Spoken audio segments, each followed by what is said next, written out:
যে যারা দুদিন আগে মমতা বন্দ্যোপাধ্যায়ের পাশে ঘুরতেন, যারা মমতা বন্দ্যোপাধ্যায়কে দিদি দিদি নানা রকম সমস্ত বিষয়ে থাকত, যারা অভিষেকের সঙ্গে সেলফি তুলে পোস্ট করতেন, তো সেই লোক হঠাৎ ভোটে আমরা একটু বিরোধী শিবিরে চলে এসেছি।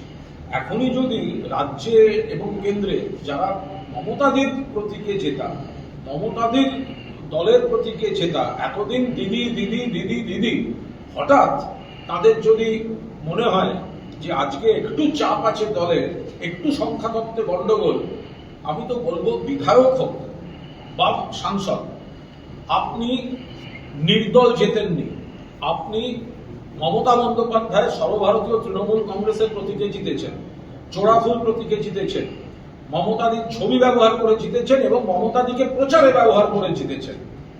এবং যারা কর্মী আপনার ভোট করেছেন তারা তৃণমূলের কর্মী, যারা ভোট দিয়েছেন তারা মমতা বন্দ্যোপাধ্যায়ের ভোটার। ফলে আপনি আজ অন্য দলের হাতে দোল খাওয়ার আগে দয়া করে একটি কর্মী সভা ডাকুন নিজের এলাকায়, মানুষের মতামত নিন, কর্মীদের মতামত নিন।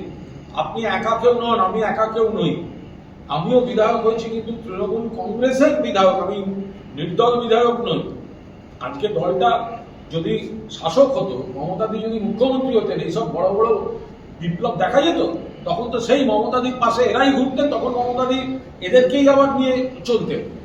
ওনারও তো লোক চেনার মোটামুটি অপূর্ব গুণ, তো ফলে এই সমস্ত লোকগুলোকে নিয়েই চলতেন, এইগুলোই আবার অভিষেকের পাশে থাকতো, এগুলোই মন্ত্রী সভায় আসতো। আজকে তারা করছে, মানুষ বিচার করবেন। একদিনে সংখ্যাতত্ত্বে একটা ব্লক করলো, 4 দিনের খবর, কিন্তু মানুষ হিসাবে এরা কি সেটা সাধারণ মানুষ বিচার করবেন।